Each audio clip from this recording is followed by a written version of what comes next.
Hi, I'm Madeline Tynan from the Tynan Motor Group, and we're in the hot seat with Nicholas Tynan.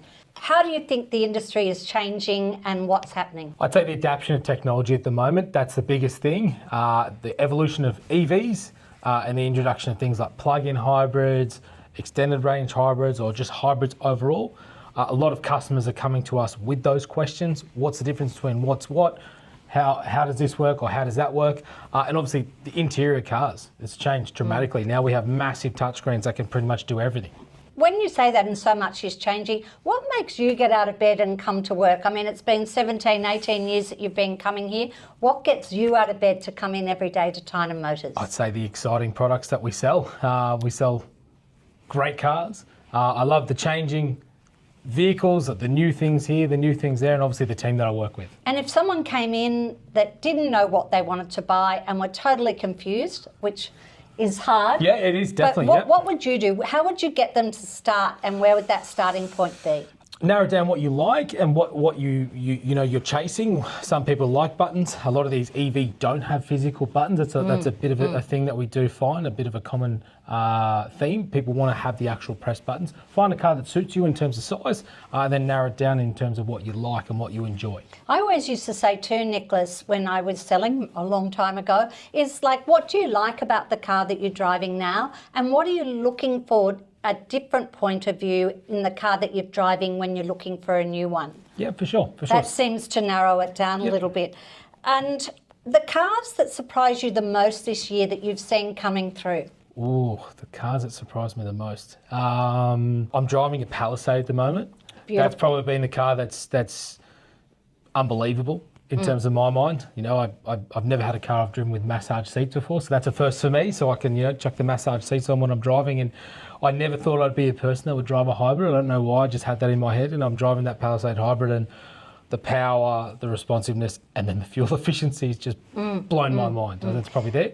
I think too, people are looking at costings. If I gave you 50 grand here and now and said, Nicholas, go out, buy a car for yourself, what would you choose? Oh, 50 grand. Well, I've got two young kids, so I'd probably get someone with a bit of boot space. I'd probably get a Hyundai Tucson, to be honest. Yeah, that's probably the car for me in the hybrid setup. Got the nice big boot, can fit the two baby seats in there, and the fuel efficiency is unbelievable. Well, I think the price bracket too starts deciding or even that. a Kona, to be honest. Yeah, like those two cars there with those hybrid drivetrains are, probably the best cars that I think we sell. Getting on to sort of the Swift hybrid with the Suzuki range, everyone's talking fuel prices, how the cars are different in hybrid. What do you see with that weekly budget and how it's affecting people looking at that brand of vehicle? Well, Suzuki's always been, obviously, Japanese reliability, so that's first and foremost. No matter what they make, no matter what they bring to market, the Japanese just know what they're doing. The engineers, I don't know what's in the water over there in Japan, but it's fantastic. Keep it going. But their adaptation of the hybrid technologies, obviously, they're a partner with Toyota, so a lot of their technology is with them too, which is obviously a renowned company that does make hybrids. In that little Swift, you don't necessarily need more fuel efficiency, but they have put the hybrid drivetrain in it, so it just helps it. I mean, I'll tell a quick little story. Our daughter-in-law had a little Swift that she's had for nearly 7 years, I think. She bought it for 19. She sold it the other day for 16. That just tells you they just keep going, and they're reliable, they're safe. You know, they're a mixture of people that are buying them, and now with that hybrid version, it's really opened up the door. For sure, and obviously that complements our Fronx that we've got. Yeah, tell us a bit about that, the Fronx. Yeah, so the Fronx is similar. It's quite funny. Who's the Fronx buyer, for a start? Oh gosh, yeah.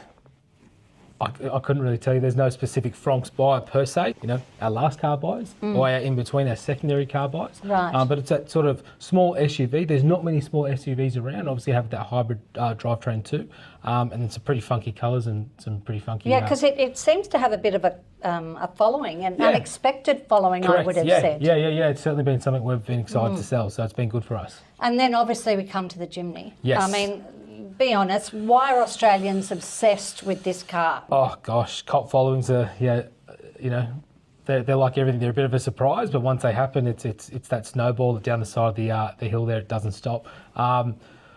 Again, reliable, Japanese engineering, but the true off-road vehicle that you could pick up from our dealership and go to the Northern Territory and go, crazy out there. Well, it can do what a big four-wheel drive Correct, can do, right? yeah. We've got one at the farm and it can go anywhere, do anything, and you feel safe in it. Correct, yeah. And then, you can go water crossings, or you can go to the desert, you can go to the beach, you can go anywhere.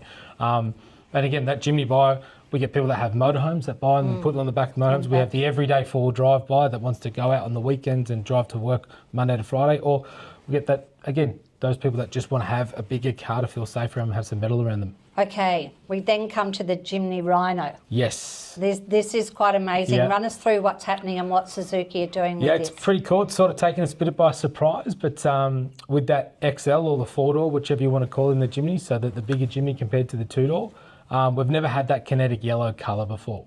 So this is the first in that colour. Well, you're not going to miss it, are you? No. Yeah, highlighter yellow, but it's never been done before in the four-door in Australia. So to bring that out there, and now they've done to a strict limited edition, you get a lot of extras, a lot of goodies that do come with it too. They're going to look amazing. We've got a fair few pre-orders on them too, so we're pretty excited to see. So if people are interested, they've got to either get onto yourself or jump onto our website and make sure you put your name down. Even if you want to have a look at it, be the first one to walk in the door and have a look, make sure you sign up with us to have a look at that. Can we move on to the e-Vitara then? Yep. This new Suzuki fully electric SUV. Yep. What's the big things happening with that with Suzuki? Well, in my personal opinion, it's probably the only electric car that's a true four-wheel drive. So you can take these e-Vitaras out there on the road. Obviously, you get the four-wheel drive version if you do want to do so. But yeah, it has a genuine four-wheel drive system that you can go to the stow, or you can go out to the beach and have some fun like a Jimny. So that's probably a big point of difference there. Yeah, well, it's a lifestyle too, isn't it? Correct, And even if you are pulling back on certain things, if you have to have a car, so at least if you can have one that can give you adventure and enjoyment for sure. on a weekend, etc. Yeah. With that Suzuki then and the financial decisions, what sort of pricing, what sort of deals are we doing at the moment? Obviously, everything's on our website. Yeah, we have some great deals online with Suzuki. Obviously, the manufacturer has put some deals forward as well. A couple of our cars, we do have some run out. Obviously, we've got a couple of those S-Crosses that are on run out. So they're on some good deals, as well as our Ignis. So they're on some great pricing too. Right. And when you see people coming in on Suzuki and going for a test drive, and you come back and you see them smiling as they get out, is it for all different reasons, or is it what's the flavour when they're driving that car? With the Jimny, it's quite interesting because some people get enjoyment out of the way it looks, some people get the way it drives, or the potential the way it drives too. But it's one of those cars, as you said, it's a bit of a cult following. People just love it. The rest of our Suzuki lineup, or if not all of them, a lot of people that buy Suzuki have always owned a Suzuki before. So they know what a Suzuki can give you, what it delivers, and they probably even still have that Suzuki in the family today. That's right. They tend to pass it down. Correct. It gets passed down from the mum, might go to dad, it might go to the sister, it might go to the brother-in-law, or in my case, like my wife's old cars, our mother-in-law's driving that now still, and it's 15 years old. Well, that's right. I mean, she can drive it to work and leave it there, drive it home. It never gives her enough trouble. The Japanese cars are just unbelievable in their engineering. That's what it is. Yeah, exactly. I'd like to move on to Hyundai because I think at the moment Hyundai globally are really moving forward. They're a brand-setting, pace-setting manufacturer. What's the difference with Hyundai and how are they taking their brand forward? They've obviously got some really stiff competition. We've got a lot of those brands now within the Tynan family. But what are they doing? They haven't sat on their laurels and gone, let's sit and wait to see what's happening with all these new brands. We're going to have 58 new brands in Australia. They haven't sat. They've decided to take it head on. So we've obviously our whole range. We've got hybrid now. So we've got our hybrid Kona. We've got our hybrid i30, we've got our hybrid Tucson, we've got our hybrid Santa Fe, and our hybrid Palisade. Now we've just launched our hybrid Staria Load 2, so we now have a fully hybrid commercial vehicle, and soon to be fully. That's just coming out. That's out. Right. And then we'll coming in the next couple of months. We'll have a full electric commercial van as well in the Staria Electric 2. So across our whole range, we're hybrid from bottom to top. As well as that, if you don't want to go the hybrid options, we do still have your traditional internal combustion engine as well. So going back 10 years with Hyundai, what do you see that has been the biggest change apart from... The biggest change is just their technology advancements. Their interior has changed. You know, we went from screens sort of this big, by that 2-din we used to call it back in the day. Yep, that's right. 2-din screens, and now we're, 12.5-inch screen just in the middle and a 12.5-inch screen on the driver's side. But obviously, Hyundai's changed their warranty. So we went from 5 years, now we're now 7 years. Yeah, that was something I wanted to discuss because that's really important now in a vehicle. And knowing, like my office sits next to the switchboard, and listening to the calls of people waiting for parts and things like that with other brands, and you never hear that with Hyundai. No, you don't. They've always got enough of their of their stock in and available, so it's quite quick to get a car fixed, etc. There's never anything like that seems to be in trouble. The Palisade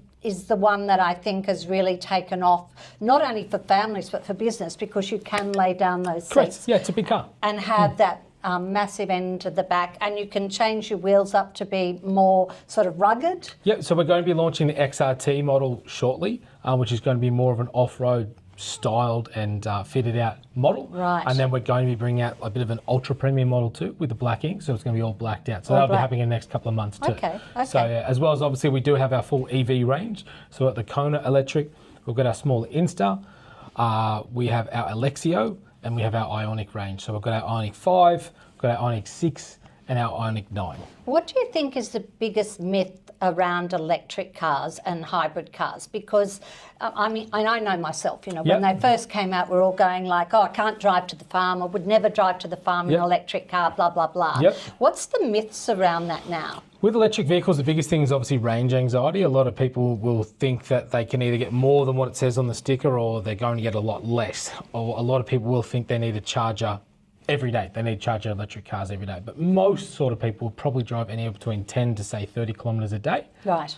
So if you live in and around Sutherland Shire, you're probably going to drive to and fro work, or say it's maximum 50 k's a day. Most electric cars should be getting you over 300 to 350 k's, and then obviously moving up from there. So having a charger or access to a charger daily is a customer's concern, but you don't really need to charge your car. If you're driving, say, 300 kilometres a week, probably need to charge it once a week. What about the actual charger? Do you need to buy a Hyundai one or a Suzuki one or a Jeep one? No, you can get a simple charger at home, like a 9 kilowatt charger or a 22 kilowatt charger, just depending on what your charging needs are. So, and it's quite, obviously, they were expensive, say 5-10 years ago, but costs have come down quite considerably. So you can get a pretty good charger installed at your house for, say, $2,000, $3,000. It's pretty cost effective. And the time is going down so quickly now on your charger. It used to be you had to leave it overnight, blah, blah, blah. None of that sort of stuff is really true anymore. You can see that really disappearing and getting faster and faster. With Hyundai then, I know probably your answer because I know what you love the most, but as a family person now, what car would you put in your driveway to drive around your children and your wife? What would you choose? I'm a big starry. I like the van. I like the people mover. I find that amazing, especially you can literally have your dog in the back, have your pram in the back, have your portable cot in the back, and obviously we travel a lot down. And the kitchen sink, you can have everything. Go back and forth to the farm, and you've got everything in there, plus the seats big enough that the kids can't argue. Everything's sort of there for you. But I did think you would choose the Palisade. You can't take me out of that van. I love the van. I love the van. Yep. Well, I suppose we'll get to a brand now that you're looking after. You've turned a full circle. You started your training in Jeep, and you're back now looking after it for the family. Yep. How does that feel? Like, we won Dealer of the Year quite a few times. Yeah, it's changed quite considerably. You were doing full-time university, full-time working, and we still ended up taking up Dealer of the Year a few times. Yep. How does it feel being back in that brand? Yeah, it's cool. It's very different. Obviously, the products probably hasn't changed too much in terms of what it offers. Obviously, it's still that true off-road brand. things have changed with models and that sort of stuff. It So has, just getting back no used to Grand it. Cherokee. Yeah, no Grand Cherokee at the moment, but it is interesting. All the V8s are coming back. the product codes and that sort of stuff, the colour codes and all that sort of stuff are still all the same. So I still have my understanding there. Unfortunately, I'm a bit of a car nerd, so I remembered all that. But yeah, no, it's good to be back with Jeep and yeah. And also I've noticed that you've still got that bond with the guys who run Jeep Australia, which is great, and you can always work with them taking that product forward. Now, in the Wrangler, owners are a little bit different that buy this car. Because your Gladiator owner versus your Wrangler, they're two different buyers, would you say? Yeah, for sure. Yeah, well, you can, yes, no. It's Can you explain the differences there? Obviously, the Gladiator is the ute, but it's quite a small area of utes because it's not really a true everyday ute that you could probably take to work and put, loads. It's not like the big Ram. It's not Ram, or it's not a Triton. It's more of a fun ute that you can put stuff in the tray and then go on the weekends, go off-roading. So it's a very off-road setup. I won't put your motorbikes in the back. Correct. Yeah, I won't hide the fact I love my American cars. So to me, I think it's probably the best car you can get. But it's one of those things. But your Wrangler, obviously, Jeep invented the four-wheel drive in the 1940s, saved the world in World War II. So that military aspect of the brand is still well and true alive today. Yeah, well, as we've said before, out of the three of my boys, they've all got Wranglers. So, then we've also got one sitting around at the farm because you can do anything to that as well, right? Yep. You can and the kids are learning to drive on it. Yeah, it's pretty amazing. We do have the Avenger. In the Jeep range. Can you tell us a little bit about that? It's probably a bit of a unknown in a lot of ways with all these new brands taking over, but that Avenger is well priced and has like everything in it. Yep, that's for sure. Obviously under the Stellantis umbrella. They've recently just brought out the Alfa Romeo version of that, called the Junior too, so it's literally a rebadged version of that. So yeah, it's a fully EV vehicle. Right. It's a nice looking car too. If you still want that 7-slot grill on the front, and get that full EV power and Yeah, I'm so glad to see that they've kept that 7-slot. A lot of the brands that we know truly, for a long time, have started changing their front grills. Yep. Yeah, not a fan, but anyway, that's me. Where's the craziest place you've seen someone take a Jeep off road? Oh, the craziest place. Well, I was lucky enough, probably in the late 2000s. Jeez, it sounds a bit weird saying that. We got to go on some quite fun trips. I've seen, obviously, the Birdsville track was pretty out there. We went to a proving ground down in Melbourne. I don't even know where it was, but that was some pretty crazy stuff. We went with some professional trainers. So probably, I'd say the Birdsville track's probably the craziest place I've seen in Australia. But obviously, with Jeep, they're known for obviously the off-road variants called the Rubicon Edition. We get a lot of training through Jeep Australia that show us what the Rubicon track is. And if you're interested in it, you can go onto YouTube and have a look up what the Rubicon track actually is. And it's probably the toughest four-wheel drive conditions in the world. So yeah, that would probably be where I've seen on the YouTube. That would be me too, because it's not a very long track, but it takes 5 days to do it. So make sure if you get a chance to jump online and have a look at that Rubicon. That's where Jeep has been so good with our training. They make you do things that are way out of your comfort zone. I know we did a great trip out of Nowra all the way down to Jindabyne, and God only knows where we were, but half the time I was absolutely petrified. You just had to give over and know that Jeep was going to get you to the other side and up over boulders, through water. It was just amazing. You really know a Jeep owner when they're driving that. They really know. And there doesn't seem to be anything that goes wrong with them on long trips, on hard trips, etc. And they give you the old Jeep wave. So if you're in a Wrangler, you drive along the highway, everyone will always give each other a wave and give yourself a bit of I was going to say that. Why do you think Jeep owners do that? I mean, country people do it, but why do Jeep owners do it? It's just a wave. It's just like a... Yeah, it's very similar to probably Jimny owners too, that they sort of know why they bought the car and the culture that it brings and the people that it represents and what they get excited about. So and once a year, anyone that owns a Jeep, they move it around Australia. They've got a weekend away that you can all meet and discuss what you do with Jeep, etc., and where you've taken your Jeep, what you've done, and it's pretty fascinating, isn't it? Yeah, it's a good club to be a part of. Yeah. We welcome you to come onto our website. We welcome you to come onto our chat. Look at our socials. Reach out to Nicholas or myself or any of our family, and we'd love to welcome you to the Tynan Motor Group. Thanks, Nick.